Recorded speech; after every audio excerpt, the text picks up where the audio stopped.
how to set up your DeWalt Oscillating Multi-Tool. Now, first things first, get your battery, insert your battery,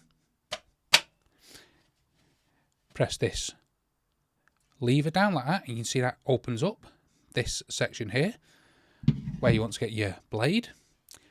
Press that down, slip your blade in, and you can see them teeth there. Can you see them? See if you can get it.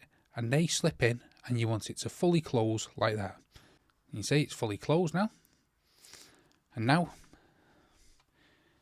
I can't use it. You see the trigger isn't working, and this is because it's locked, as you can see. So we come to this side and press it in, and now we can use our DeWalt Oscillating Multi-Tool. So hopefully that quick guide how to set up your DeWalt Oscillating Multi-Tool shows you how easy it is to get going straight away. If it does, smash the like, smash the subscribe, and thank you for watching.